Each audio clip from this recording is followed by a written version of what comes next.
There are times when the news requires me to rewrite substantial things that I am doing.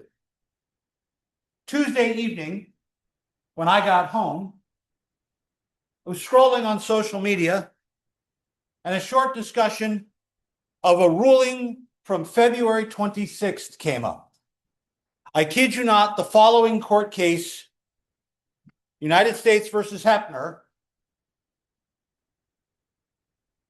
is about whether or not the questions you ask in AI are discoverable or privileged communications when they involve a court case. Mr. Hepner found himself believing he was going to be involved in a lawsuit. Went home after talking to his attorney, got on Claude,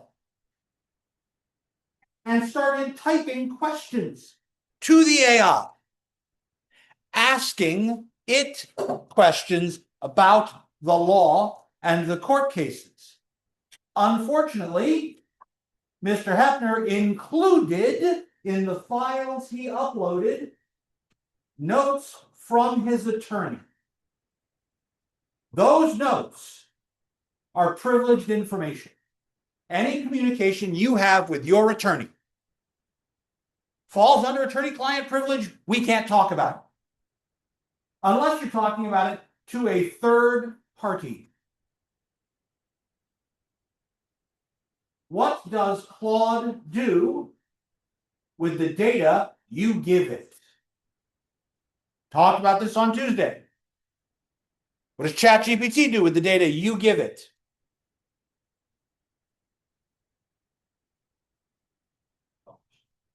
Say again? Unfortunately, it doesn't publish it to the rest of the world. I think that's fortunate because a lot of AI prompts are kind of weird out there.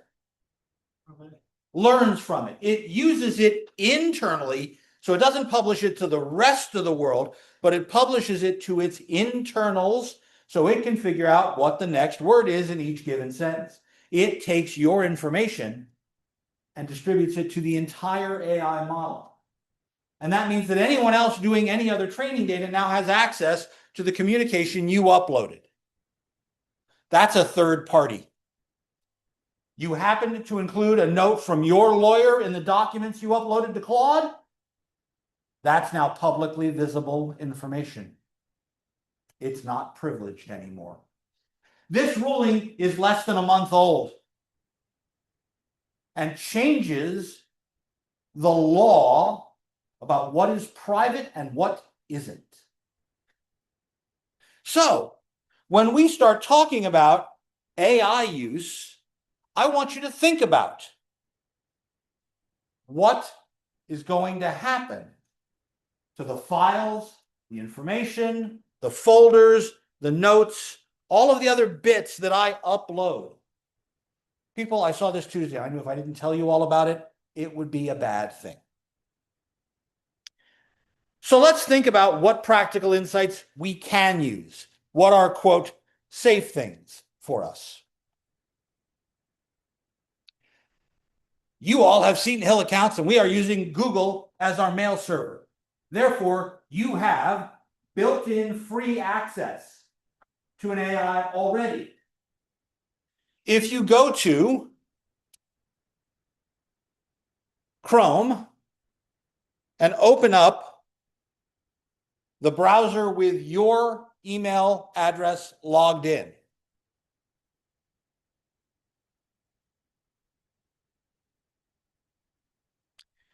this is where my Seton Hill email is.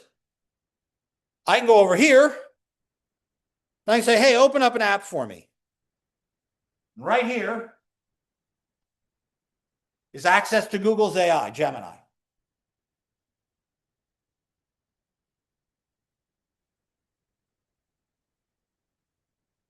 Now, I've asked Gemini a number of things already, but there's something important in our access to Gemini.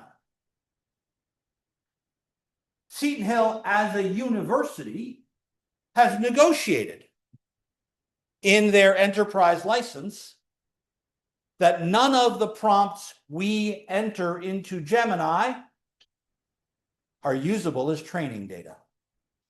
They've walled us off.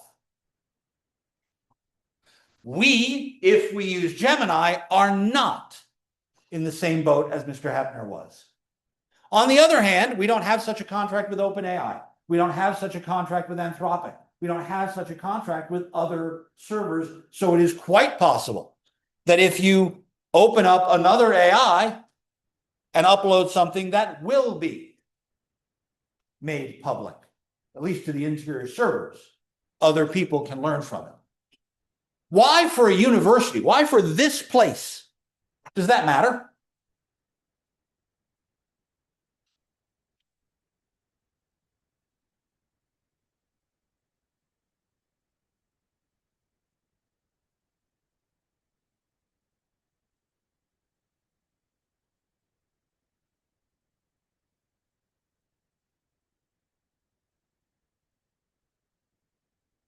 The internet is your friend. Google for me, FERPA. What's it mean? You probably heard of it when you started as a freshman and you had to sign a piece of paper about it. You haven't thought about it since, so it doesn't really matter. What is FERPA? Ben? Federal Educational Rights Privacy Act. The information you give the university is not publicly available.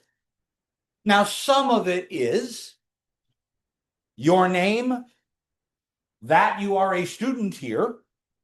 Those are publicly available things. But any other demographic information can be restricted for certain purposes. Your educational records, your bills, all of that information is private, unless you sign a FERPA waiver for your parents, your coach, your person paying your bills so that they can get information. If your parent calls me to ask how you're doing in this class, they have to give me a password. The FERPA waiver password. Otherwise, I'm not allowed to talk to them because you all are adults legally. And as such, the Buckley Amendment, the piece of legislation that started the Federal Education Right to Privacy Act, means that I can't do that. But if I upload a file full of student data to ChatGPT to ask it to do some sorting and some information, that's now public. If I put it in Gemini, it's walled off at the moment because of our contract.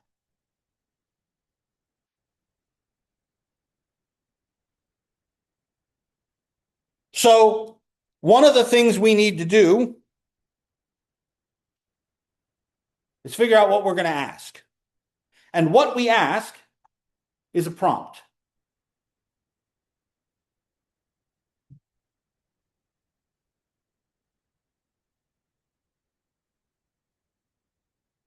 That can be a task.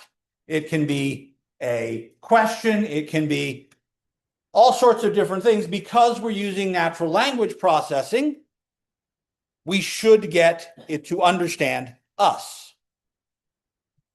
Now, all of these, it's in the name for the other one, but ChatGPT, right? What the hell's GPT mean?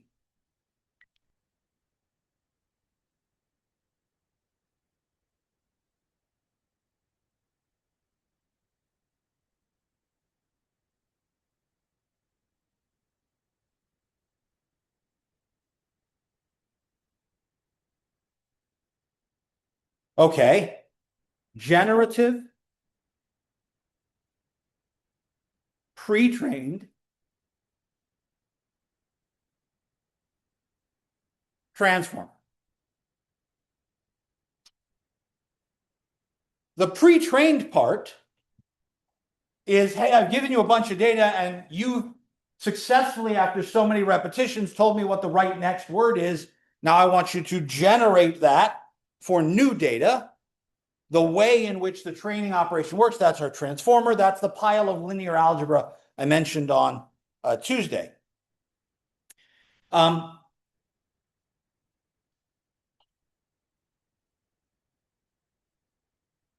computer doesn't actually understand words. So the natural language processing idea takes words and phrases, sometimes syllables, sometimes sentences, and turns them into individual tokens. It's chunking up your sentence into phrases so it recognizes it. One of the problems in most natural language processing is understanding the structure of the language, the way in which grammar works, the way in which things refer to each other within the sentence. And this affects our input and output settings. So we can mess with this a bit, and adjusting our prompt to take the tokening into account is called prompt engineering.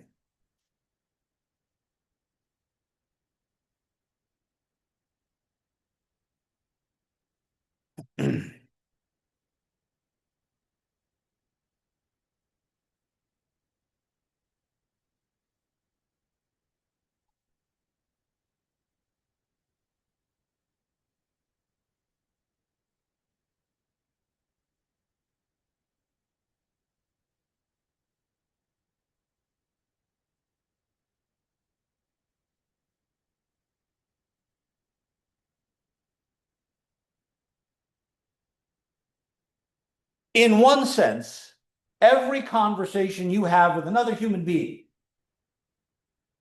is this sort of prompt engineering. Because what you're doing as you talk back and forth is you're trying to get more and more precise understanding and answers and communication between you two.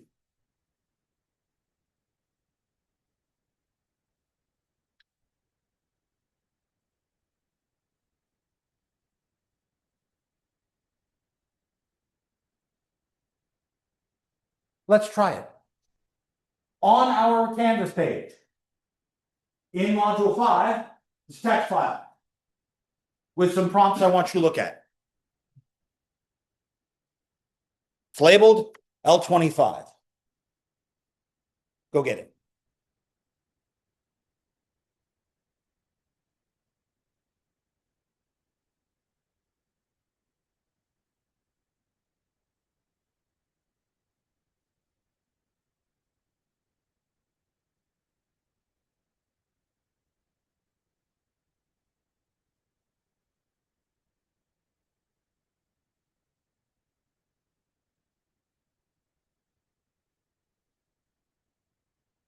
L25 prompts. There it is.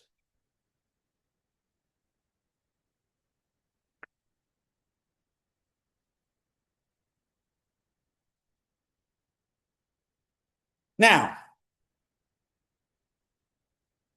if you have an AI account with some other AI that you would like to do this in, feel free to do it there.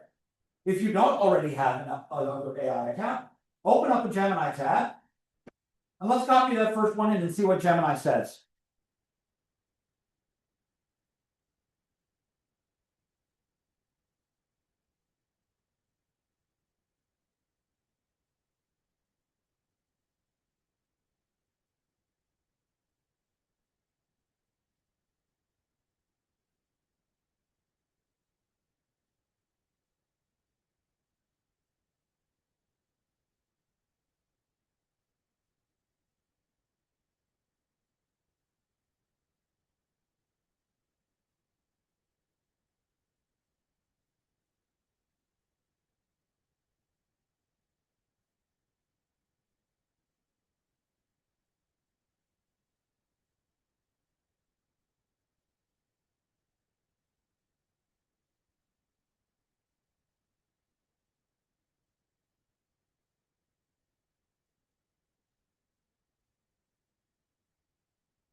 Feels like Friday the 13th, I think.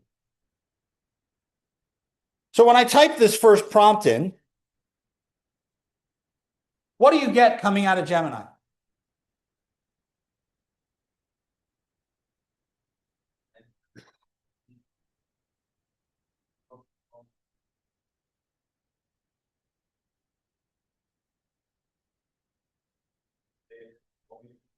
Okay.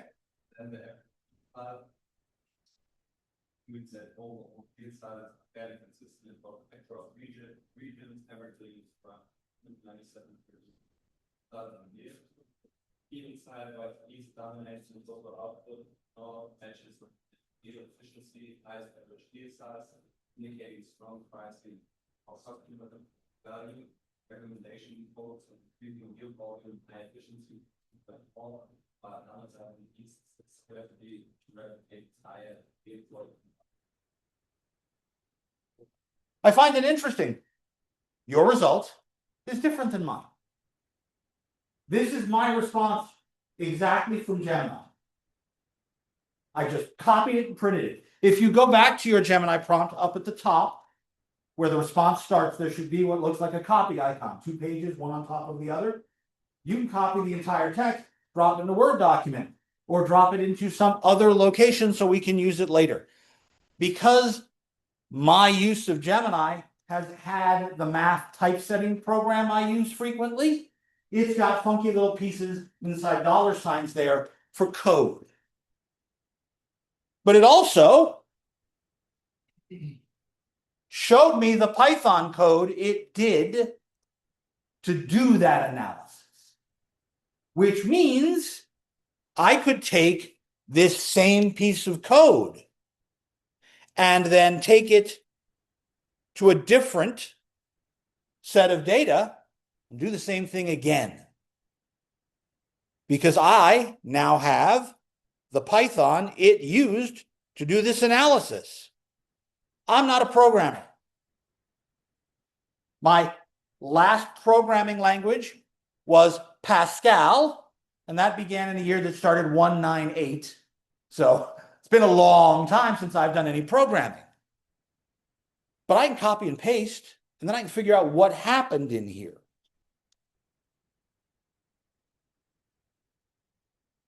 By the way, I also, because I had this response from ChatGPT, went there. I get mostly the same information, but I get a different set of recommendations. And I get some additional suggestions. Hey, do you want a chart dashboard for this?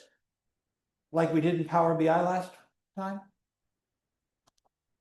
Maybe you'd rather see a region growth opportunities discussion. The larger set of data files I have, the more reasonable I can get this out. Now, I'm personally not all that thrilled because this was a fairly small data file.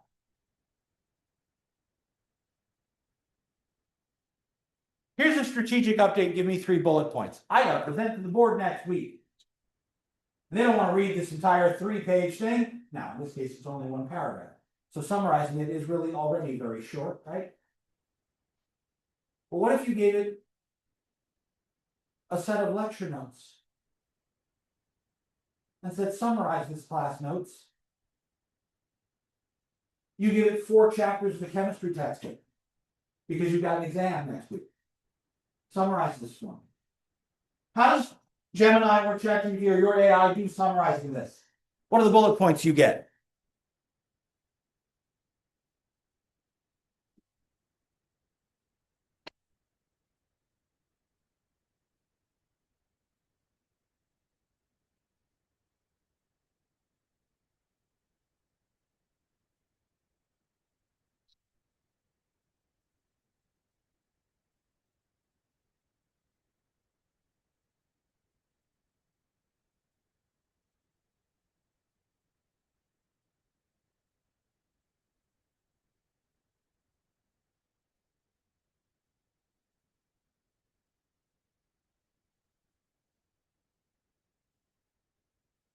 Now, I'm kind of distressed that someone would want to take 3 sentences and turn it into 3 bullet points and ask an AI to do that. Isn't each sentence a bullet point?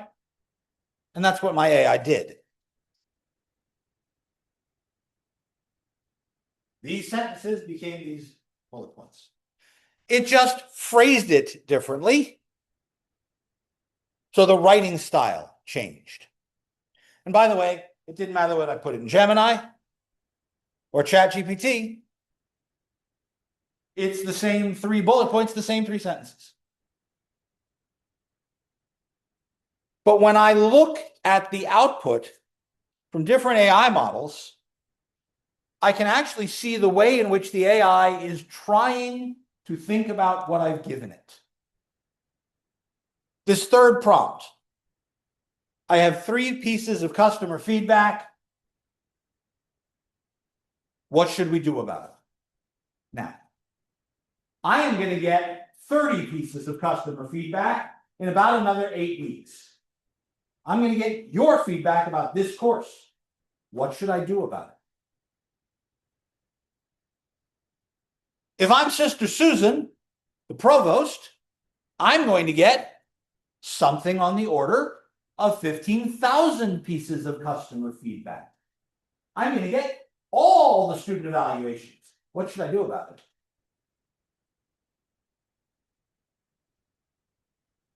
What happens when you analyze this set of customer feedback?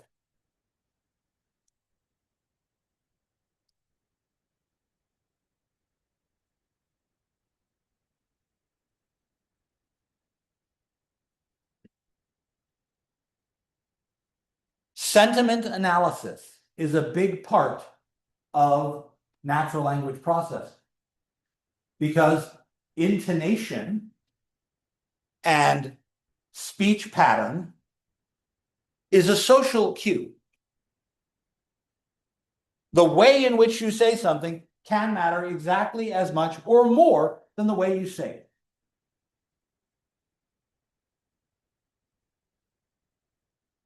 Are these customers giving me positive feedback or less than ideal feedback? What do I need to know? Interesting. What's Gemini give me?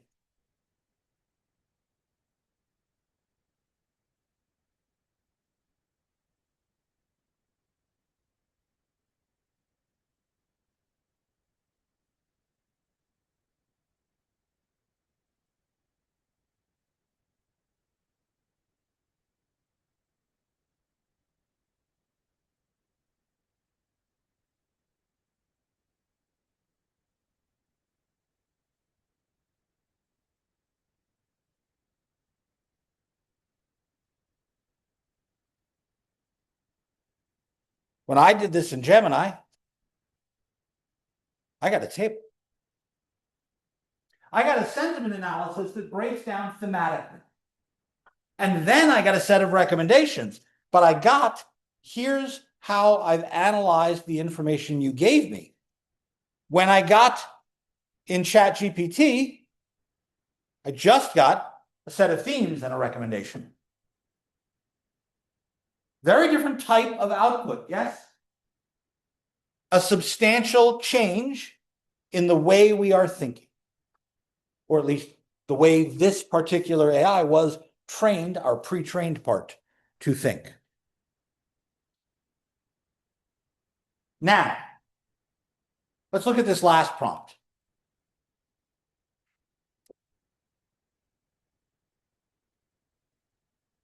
Okay. Anybody in this room watch Mad Men? No? One of the most popular TV shows in the last 5 years and nobody watched it.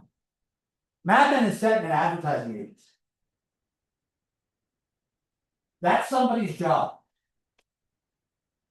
Write the promotional email. What do you get?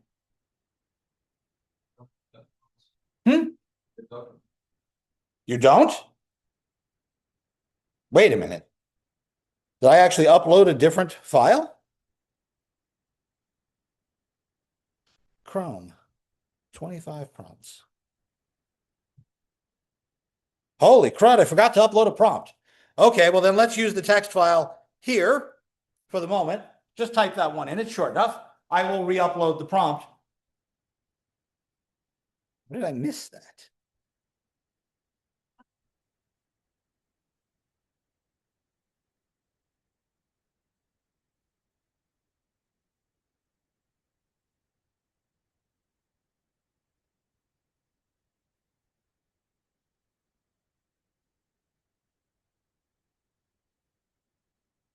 Huh. It's in the text file I have on my local. I just must have uploaded an earlier version. So let me upload that new one now.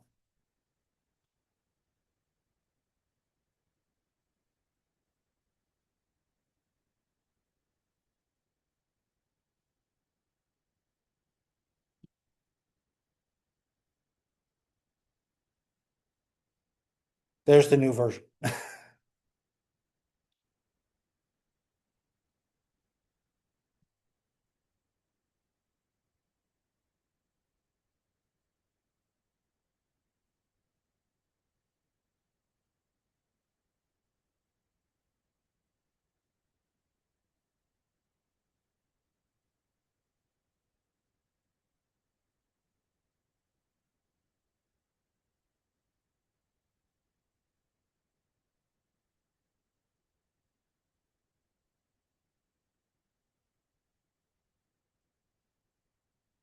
What does your eco-friendly water bottle pitch email sound like?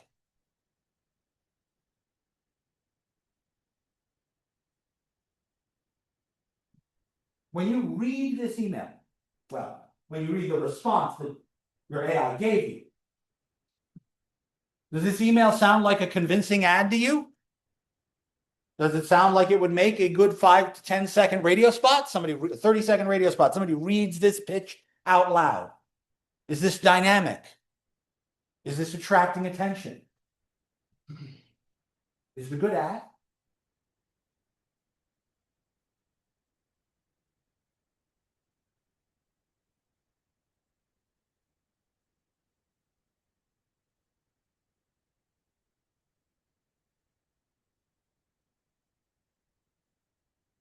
This is the response I got out of Gemini.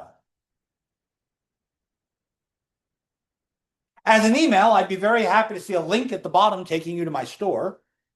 But I'm pretty sure that most of you have learned by now, don't click unsolicited links without investigating them first. But here's the email I got from Gemini. Oh, do you want a picture too? Even though I didn't ask for one, the AI sees in its database of ads, hey, all of these ads for things I've seen have images. Do you want an image? ChatGPT did not ask me about that, but here's the response I got from it.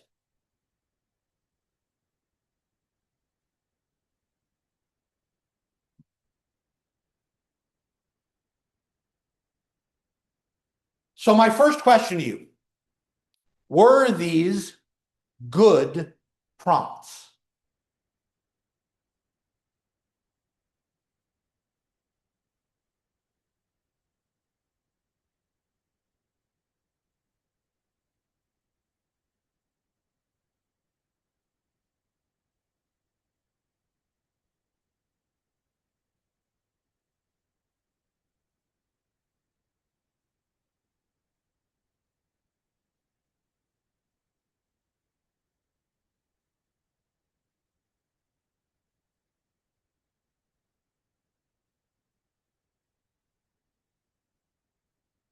I mean, let's just deal with this last one.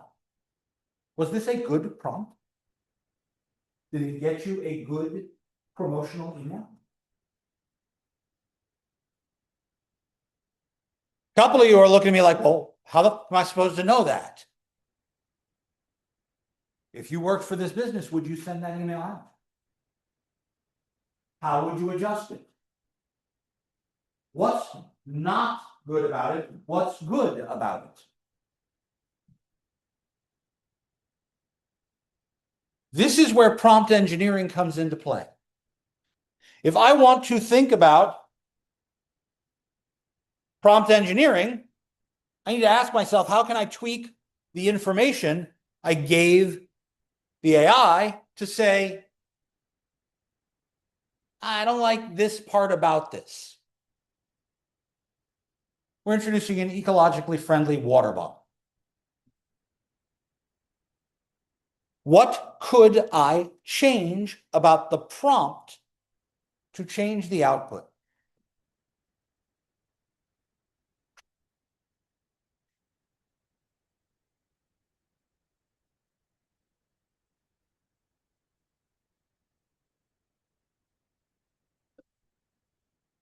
When we talk about prompt engineering, we talk about refining our prompts.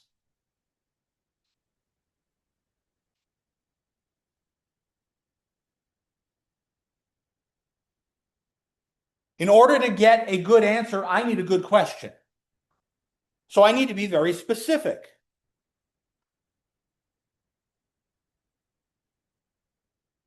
If I want to know that I am targeting a particular audience, I should tell the AI, this is my target audience. Maybe I don't want to just advertise this in Western Pennsylvania. Maybe I want to advertise this up in the Northeast. Maybe I want to advertise this up in the Pacific Northwest. Maybe I want to target a different kind of advertisement to California beaches, Florida beaches, than I do to the Midwest in Ohio. I can change this. I can give context.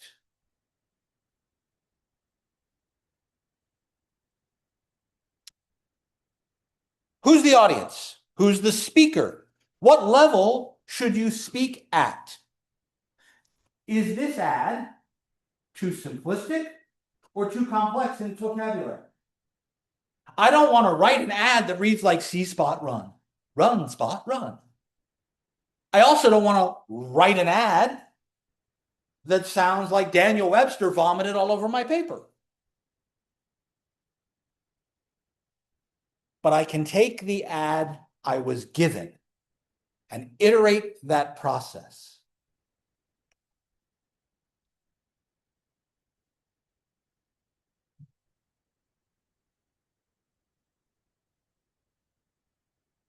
So you can say, hey, that's okay, but I would like you to change this. Have a conversation with your AI. That sounds really weird, doesn't it? But if you think of the AI as an intern, you can say, hey, yeah, this is all right, but I want you to change these things. Or think about this sort of background. Let's add or subtract things to our piece. AIs like Gemini, some of them are sequential. They remember the previous sentences, the previous prompts.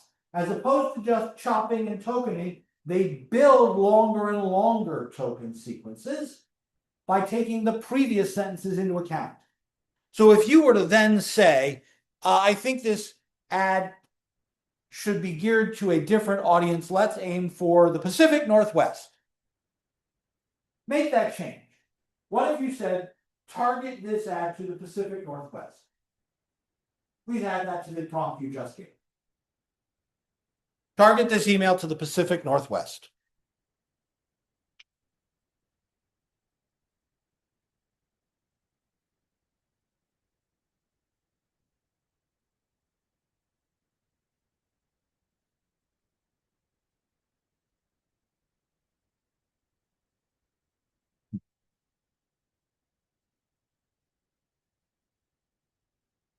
Say again? The Pacific Northwest. So that's Washington, Idaho, Northern California, Washington State. Target this to the Pacific Northwest of the United States.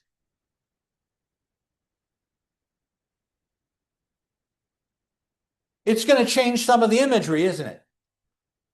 It's going to change the tone of the email. It's going to say, oh, okay, well, people in the Pacific Northwest think of outdoorsy ecology this way. Let's change this around. If I said target this for the Florida beaches, it would probably change it differently. The fact that it remembers what you did before allows you to build sequential conversations, to refine the ideas. I'm going to give you a prompt I had. In math and computer science, we changed the curriculum around and we added a bunch of new courses, and I had a new list of prerequisites. Here is a real example that I used last week.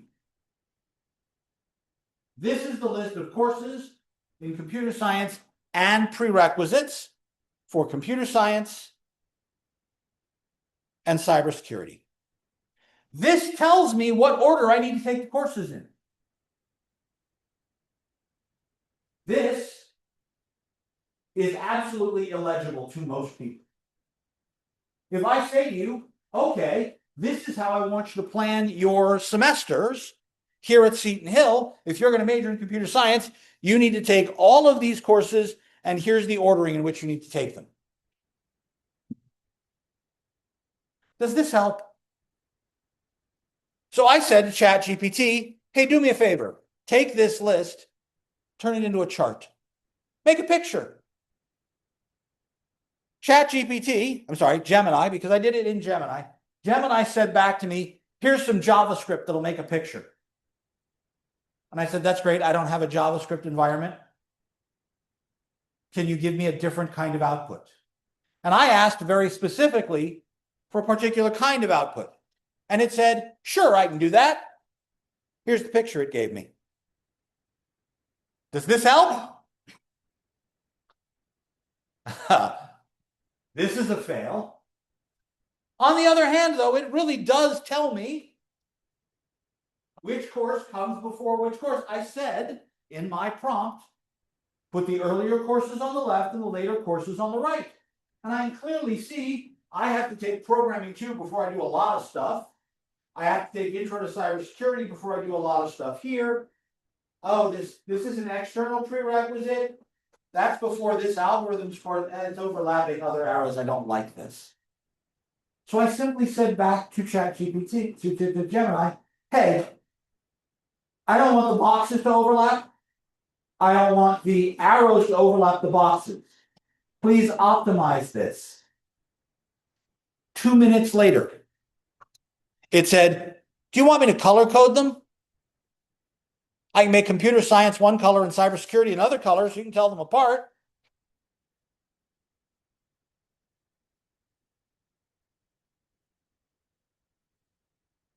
What do I need to take in what order? That's a lot easier to read, isn't it? Now, because I asked for a very specific kind of output, I can go back and edit this output. If one of these courses changes course numbers, we add a prerequisite or lose a prerequisite, I can fix this because I have the actual code for the output. I probably could have done this on my own. Would have taken me, I don't know, an hour and a half. Less than 10 minutes from start to finish. I could also have said to my work study, hey, I want you to build this chart for me. Come back when you're done. And 2 hours later, I might have gotten this, or I might have gotten this. And then I would have had to have the same conversation with that human being that I had with my AI. I'd like you to make this better in these ways. So prompt engineering and this iteration for refining is useful. It allows me to go back and say, okay, we're close. Let's fix it. There are still limitations. Realistically, I need to make sure that the AI has been trained on information that I can use. If I have a facial recognition software is trained mostly on Caucasian faces.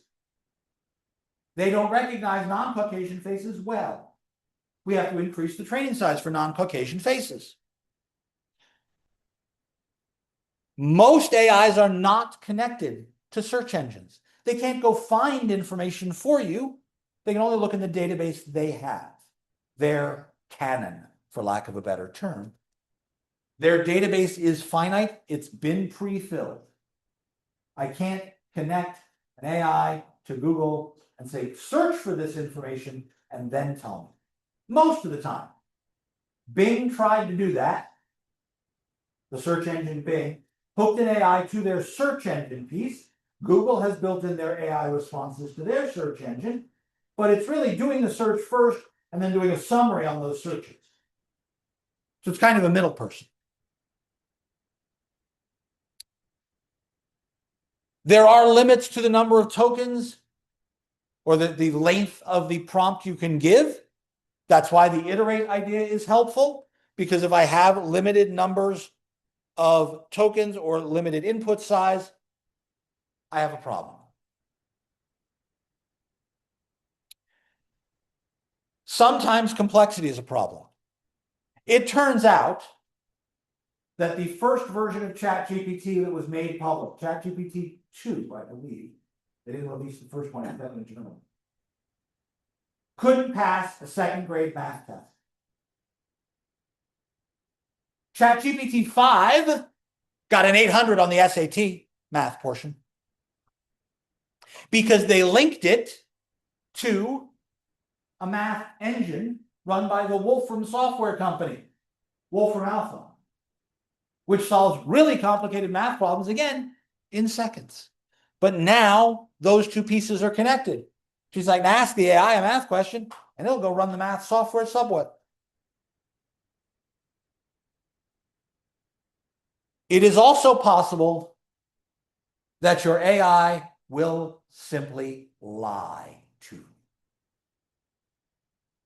There is a horrible problem in AI. They hallucinate. There's an article on our Canvas page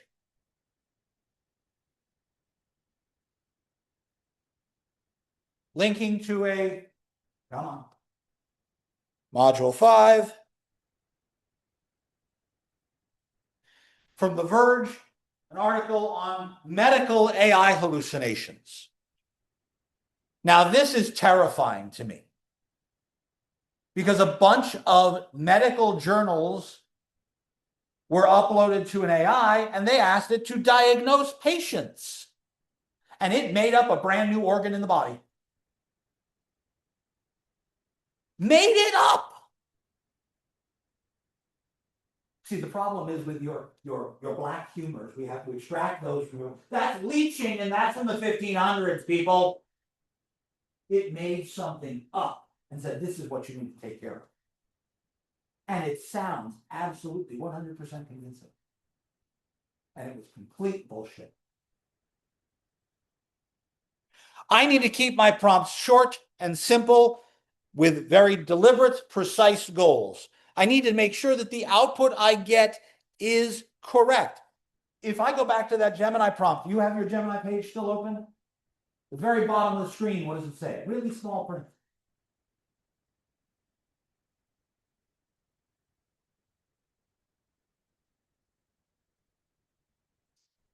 Gemini can make mistakes. Validate the output you get. It's warning you up front. I might not get this right. There are privacy issues. AI is still a toddler. As much as it is capable of doing complicated, long tasks, it is still stuck in simple behavior.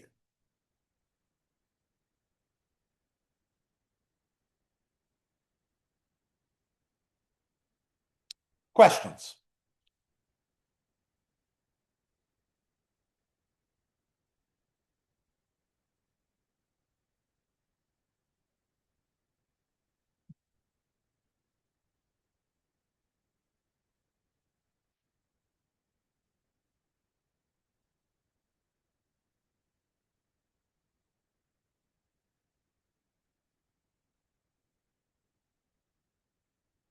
Okay.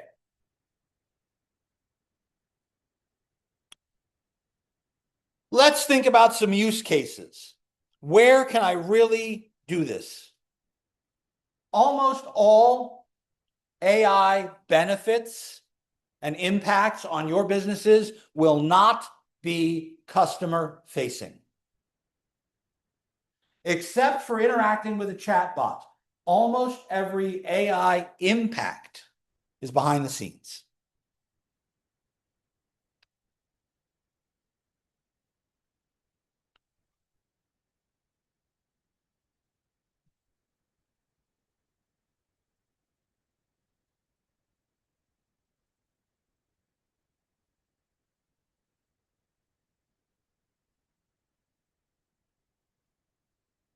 My company needs to stay competitive. Have any of you used an Uber or a Lyft ever? So how much did you pay for the ride? The pricing structure depends on when you rode, doesn't it? Surge pricing. That's what dynamic pricing is. Surge pricing. Hey, a lot of people are on the road. It's really busy today. My Uber drivers are all over the place. The app is going to jack the price up a bit. You're trying to go into downtown, and downtown has some additional tolls. We're going to jack the price up a bit. But if my company wants to optimize its pricing strategy, I can do this. Who's gone to the grocery store or Walmart or something like that in the last few weeks? What's the price tag on the shelf look like? The next time you're in a public large grocery store like Walmart or that, let's take a look at the price on the shelf, the actual physical tag. They're not paper anymore. What are they in some stores? They're tiny little screens, which means I can sit at the front of the house and change the price on something without ever having to walk back to the shelf and physically resticker it. There are news articles about this behavior in PS5 games. Back in March of March 6th, so while we were all on spring break, an article came out in the news that said PS5 games at the PlayStation Store were going to have dynamic pricing. Which means if a lot of people started to buy a game, it was going to go to $50 to $60, $60 to $70, $70 to $80. Within a span of an hour, the price of the latest version of Call of Duty doubled. It's in demand, right? We expect this from resellers, not from the manufacturers themselves. Now, what happens when I do this? Well, my revenue goes up. I can get my inventory management system to account for this. If I'm not careful, though, I can get investigated by the government for price gouging. Dynamic pricing ensures that my business will remain agile and competitive in a market that changes very quickly. But that's a drawback to stability. If my prices change hourly, that could be a problem.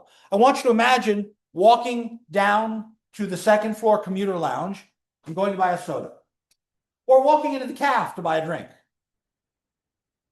And since it's 90 degrees today, drinks are now $3 a piece. The soda machine downstairs now went to $6. You still want a Coke? Or a Gatorade? Or a Celsius? It's now jacked up because it's hot out today. Wendy's, the fast food restaurant, was going to do this. They were going to engage in dynamic pricing at times of day. So if you came in to buy a cheeseburger at 11 o'clock, you'd have a different price than if you came in to buy that cheeseburger at 3 o'clock. Would you go to a store that does that? You might not have a choice if these tags as electronic screens continue to get set up that way.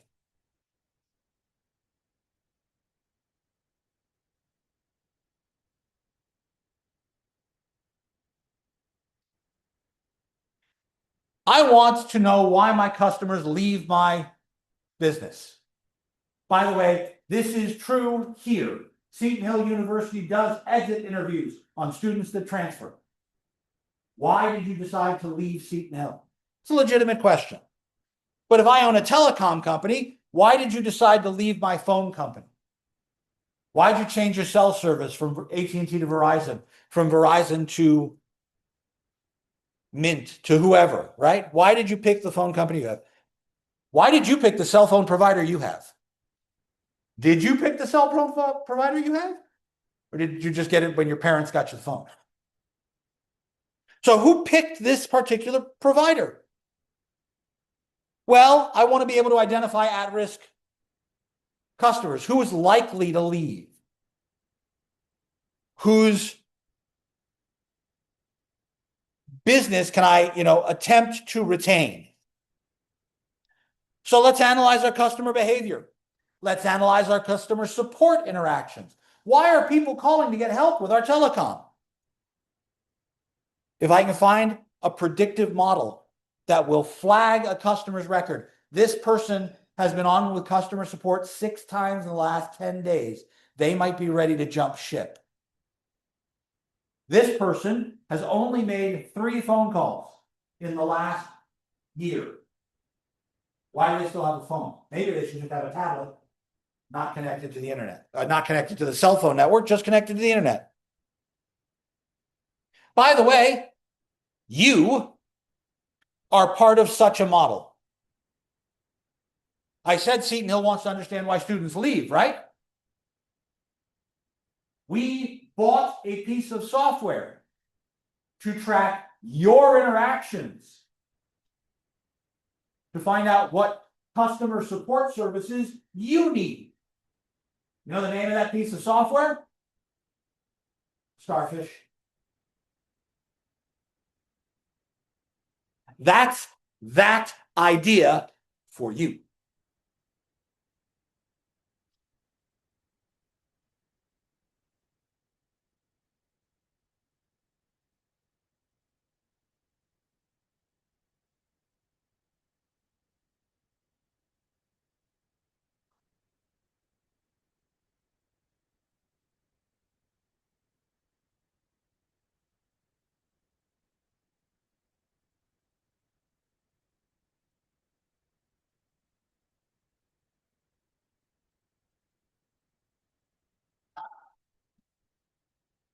Pretty sure I told this story in this class already. If you shop at the same sites over and over and over, they will build a profile for you. They will figure out the things you buy most often, the things you are most likely to buy, the things we can upsell you on, and suggestions we can make to try and move product differently. But if you're talking about a physical grocery store, do you have a frequent shopper card? I don't know, for Shop and Save or Giant Eagle. You have a Giant Eagle card? Your parents do. What does the Giant Eagle card do? Gives you discounts. So when you buy certain products, they take, 10 cents off of whatever, right? What else does it do? It tracks what you buy. I know everything you've shopped for using that card. I know when you shop. I know how long your receipt is. I know how many items you buy. I know what you average spending in my store every time you come by. I can then use that to figure out how many people are in your household. How many people in your household eat meat and how many are vegetarians. I can base that off of all of the things that you buy that I know of. I can tell what ages they are. What deodorants do you buy? Do you buy men's and women's? Do you buy different brands? People this age tend to buy this brand. People this age tend to buy this brand. I can figure that out. I can tell who's in your house, how old they are, what genders they are. This is the story I'm pretty sure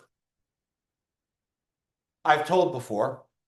A father went to the Giant Eagle grocery store and went to buy something, and when he swiped his Advantage card, a coupon came out of the register. Because that's another thing it'll do. It'll offer you coupons for things you might need. It offered him a coupon for diapers.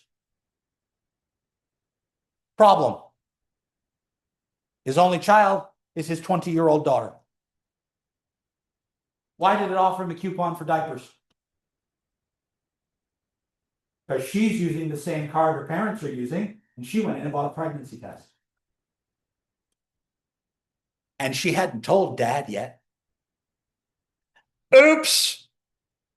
By the way, this sort of recommendation engine, hey, you've bought these things, you should buy these things because they're closely related. That measure of close is what linear algebra tells me about.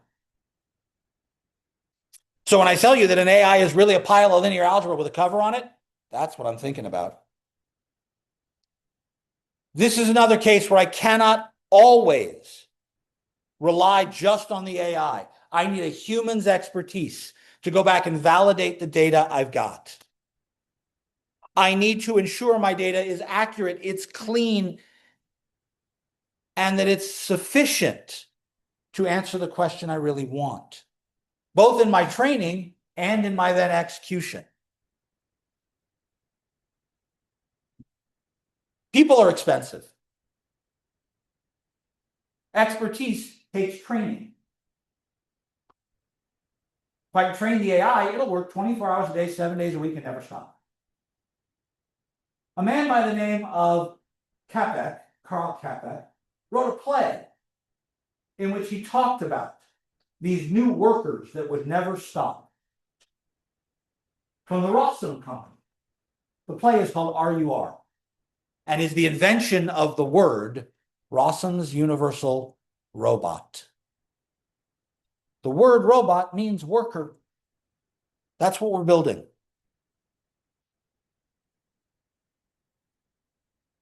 Questions?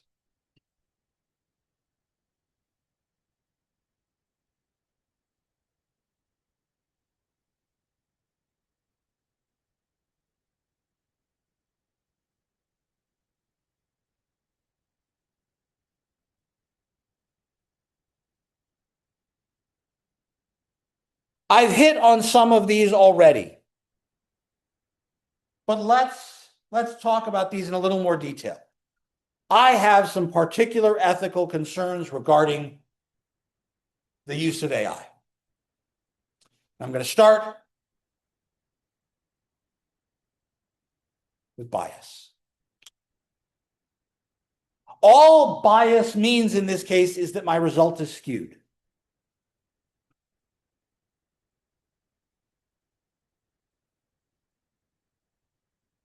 And I can mean that in a very literal statistical fashion.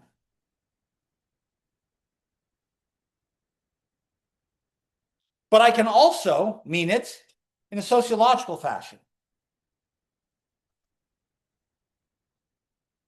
A question. If you drive, you are required to have auto insurance. Why is your rate higher than mine? Every single one of you, if you drive, has a higher auto insurance rate than I do. Why?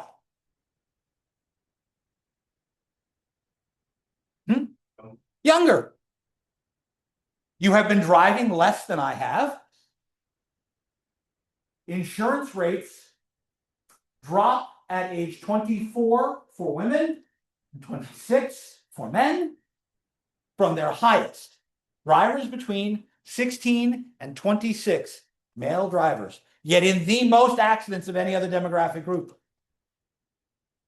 Sometimes that's just a testosterone thing, because I want to drive fast and go quick and squeal around corners. And sometimes it's, I got to be 26 and I got married and I'm more responsible and I'm going to drive a little more carefully because I got people to support. That's statistically backed up. It's not a push one way or the other to the truth. But if I then say, how long have you been driving? And it turns out you're 28 and you've only been driving for 3 weeks. Should I give you the benefit of being older to your insurance rate? If I only take into account age, I'm going to skew my results. Stereotypes like that And the difference between a stereotype and an archetype is perception and truth. If I know that I have a bias in the data I was training, then my algorithm could enhance that bias. There are blind spots in the design and testing process. Everybody reads their own information. I sent you all an email yesterday through Canvas about canceling my office hours for Friday, right? I actually sent two. Why?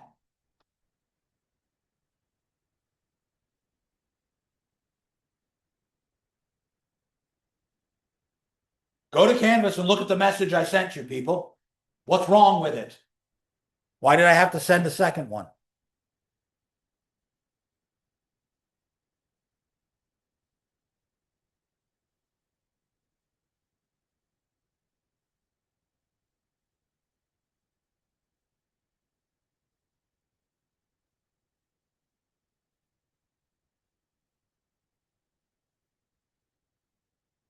Click Canvas, click Inbox, should be sitting there.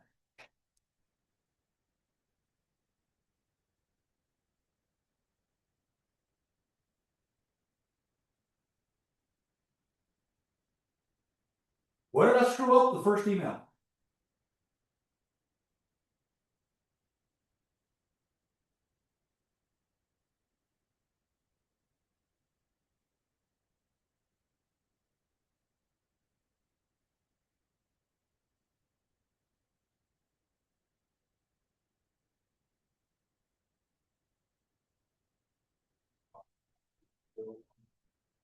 Yeah, I proofread that real well, didn't I? My office hours will on the 27th. And that's why the follow-up email said, will be canceled. I sent that email to every one of my 4 classes. And because I'd written the text, I just copied and pasted it 4 times. I didn't proofread again each time. You send it out once and it's a little bit of a problem. Sorry, I meant will be canceled. But my algorithm, copy, paste, send, copy, paste, send, copy, paste, send. It increased and amplified the screw up. How many of you have applied for a job in the last year? How many of you believe your resume was read by a human being the first time it arrived? Most companies are scanning incoming resumes with AIs. And there's an interesting bias. It skips names it doesn't recognize. Again, I've linked an article on our Canvas page.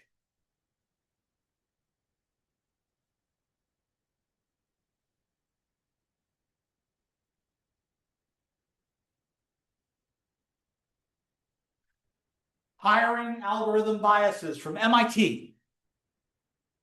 If I send 2 identical resumes, and one is from John Smith, and the other is from, and I'm going to steal a name of a person in this school, Dakari Smith, it skips Dakari and reads John's. Hiring algorithms were found to skip African American names, to skip Asian and Arabic sounding names. Why? Because it was a bias. To correct for that, the algorithm swung the other way and would skip all of the traditional white sounding names and only read ethnic names. What the hell? No, if you put it in front of a person, then I can know who to blame. So I need to minimize my bias. I need to make sure my training data is sufficiently diverse.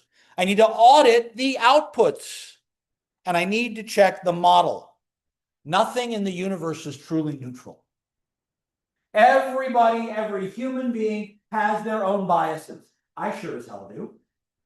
But if I acknowledge them and I then say to somebody, I need you to check this because I know I think in a certain way and you think in a different way, that's helpful. The algorithm cannot be a shield. This is actually a point of law. Because of historical biases in this country against minority individuals, I cannot simply defend the algorithm told me so. That's why I didn't loan you money. That's why I didn't let you buy a car. That's why I didn't give you a job. The algorithm told me so. That's not sufficient.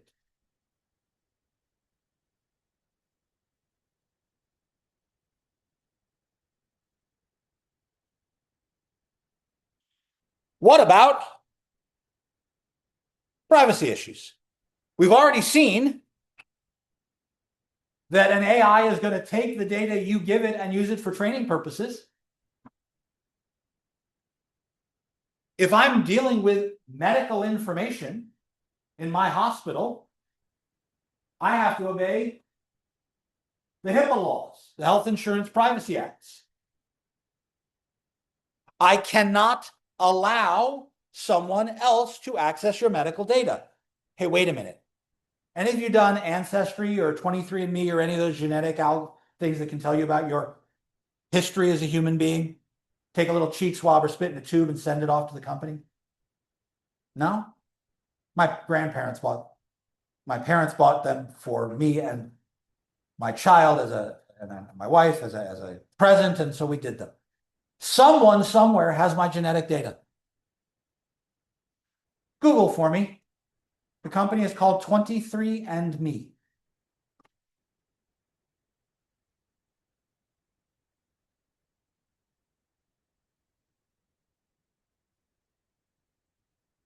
What happened?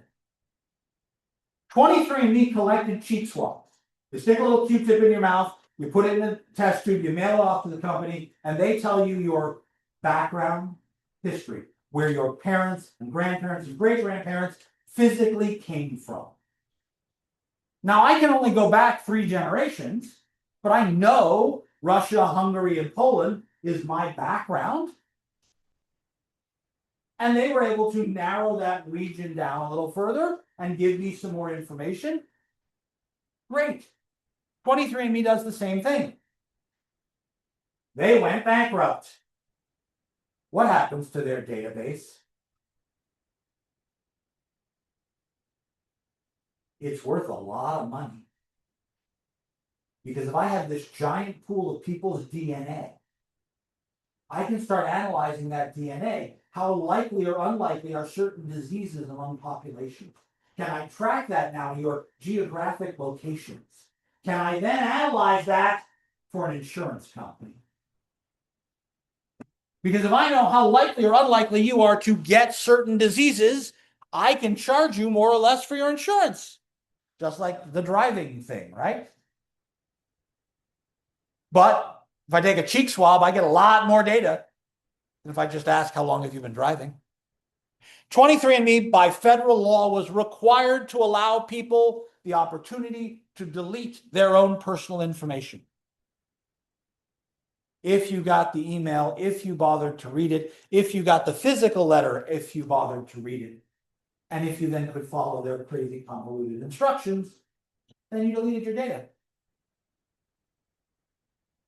Will the use of the data I collect be limited to my purposes? If somebody buys my database, they can do whatever the hell they want with it. We're in trouble. How many of you have received an email from some company saying, we had a data breach? Every hand in this room should be up. You got one from Seton Hill. Seton Hill had a data breach. One of the government services we interact with was breached. Your information was leaked. What's going to happen to it? What information was leaked? Do any of you know? Melissa Alsing sent this out.